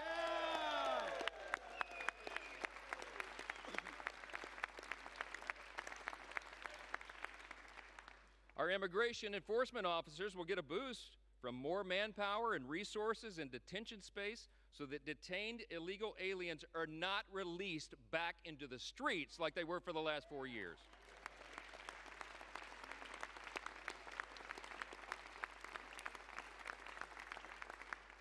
And our homeland can rest soundly again under the protection of President Trump's Golden Dome. That's what we're investing in. Look, any of these individual achievements would be historic victories for a Republican Congress or any Congress. And today we're delivering on all of them in one big, beautiful bill. That's what Americans can count on when we pass this legislation, and that's exactly what Democrats will vote to oppose today. That's a fact. We didn't write this bill for the Democratic Party or the elites or the media. This bill is for hard-working Americans, and they deserve it.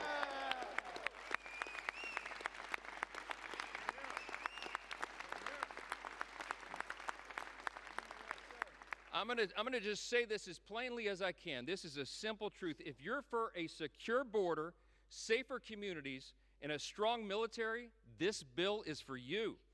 If you're for common sense fiscal responsibility and reducing the deficit, this bill is for you.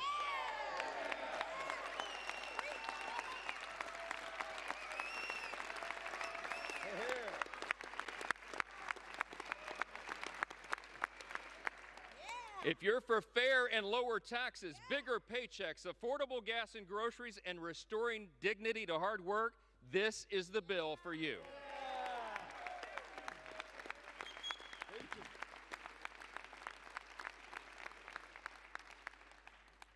It makes no difference whether our colleagues on across the chamber speak for 25 minutes or 25 hours. They can't change the truth.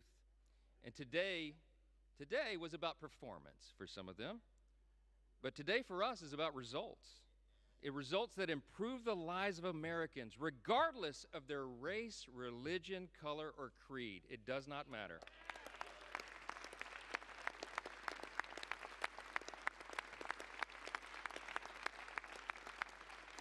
I tell you what, Ronald Reagan used to remind us you can always trust the American people, and we do trust the American people, and they can discern the difference. What they saw on display here today is that Democrats deliver performances and Republicans deliver results.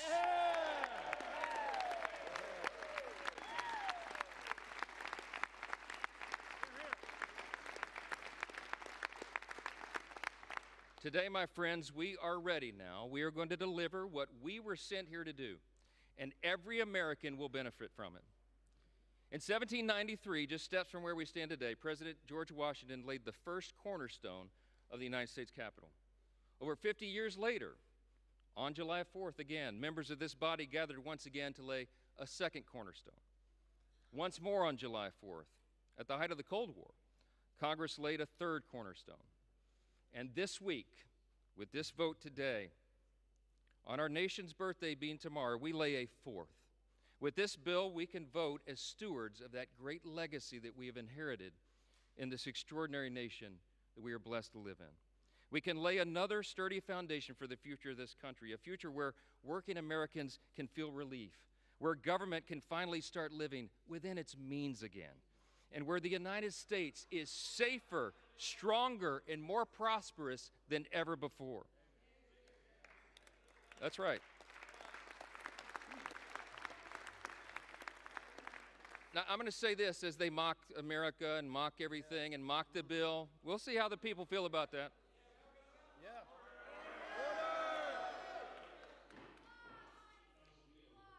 So listen, seriously, as friends and colleagues, really, across the aisle, what we celebrate tomorrow is the nation's birthday. Let's put the politics aside for a minute, and let's reflect on our blessings. No kidding, really.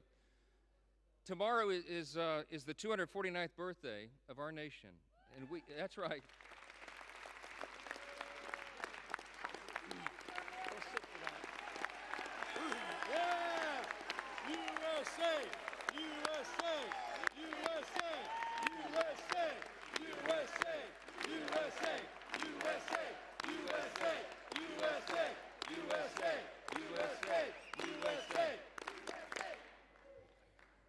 I mean this sincerely. I thank my colleagues for standing. We all should be united in that. We are. We have squabbles, we have partisan debates and all of this, but at the end of the day, we're all Americans, man. And we gotta believe that. We gotta know it. We gotta recognize that we live in the greatest nation in the history of the world. It's not even close.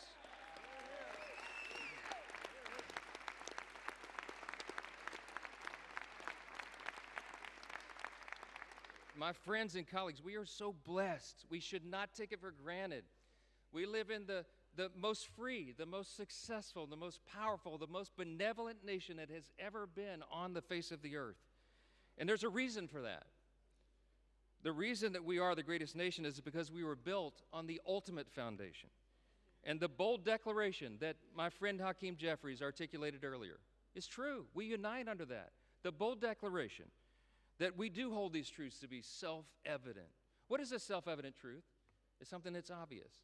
We hold these truths to be self-evident that all men are created equal. It does not say born equal, it says created equal. And that it is our Creator, yes. It is our Creator that gives us our rights. See, the powerful thing about that is we're the first nation in the history of the world that acknowledged that our rights do not derive from government. They come from God Himself.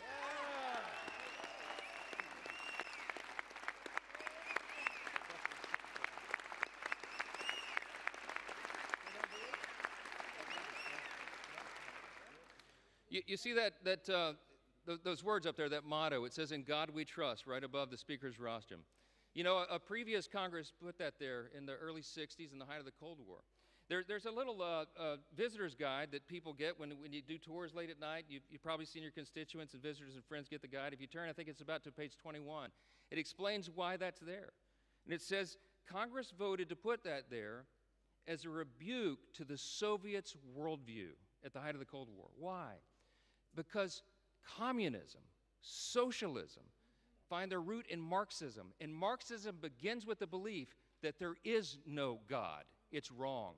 And this Congress made us stand those many years ago, and we should do it again. We're different, we're distinct, we're exceptional, because we acknowledge that right there, our motto.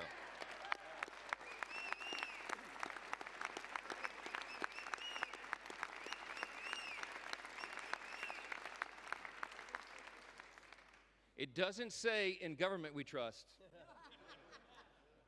It says in God we trust. And we better remember that. He has blessed us with his grand experiment in self-governance now for almost 2.5 centuries. And by God's grace, we are working hard and we are delivering on our promise to make America great again.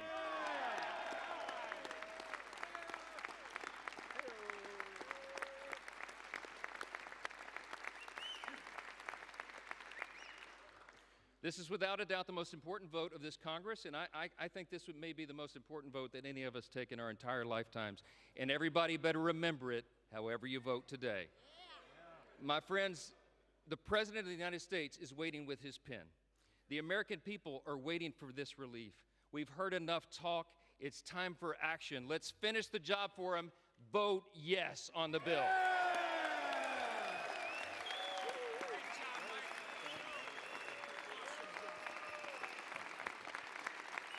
With that, I yield back.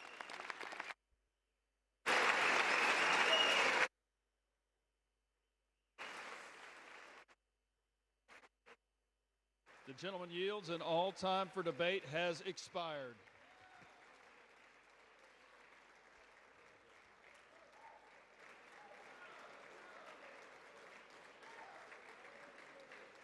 Pursuant to House Resolution 566, the previous question is ordered.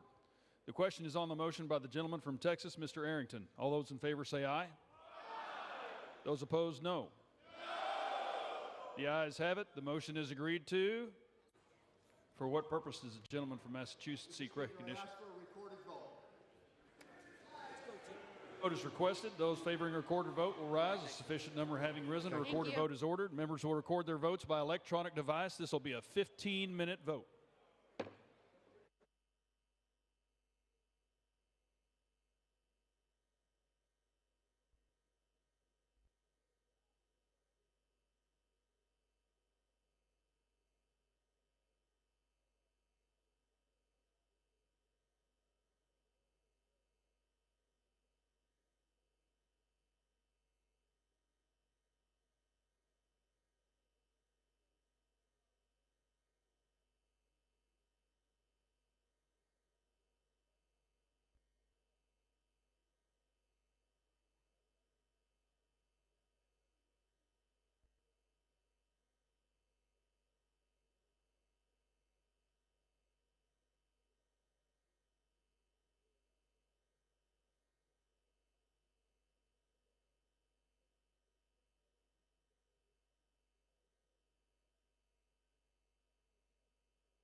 Members voted.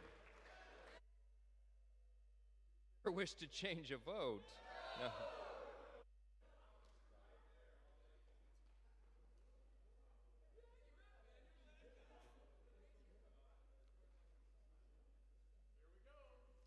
On this vote, the yeas are 218, the nays are 214. The motion is adopted.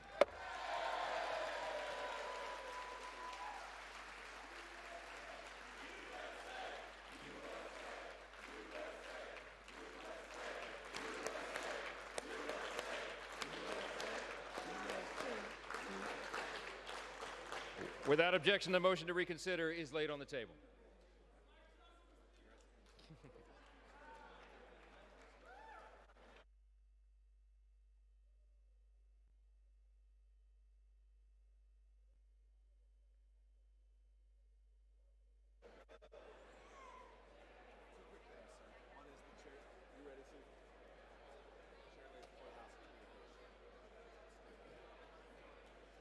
You ready? The chair lays before the House a communication. The Honorable Speaker, House of Representatives, sir, pursuant to the permission granted in Clause 2H of Rule 2 of the Rules of the U.S. House of Representatives, the clerk received the following message from the Secretary of the Senate on June 27, 2025 at 3:36 p.m. that the Senate passed Senate 98, Senate 257, that the Senate agreed to relative to the death of Frederick W. Smith, Senate Resolution 308, Appointments, Board of Visitors of the U.S. Military Academy. Signed sincerely, Kevin F. McCumber, Clerk. Do what I have to do? To Clause 13 of Rule 1, the House stands adjourned until 10 a.m. on Monday, July 7, 2025.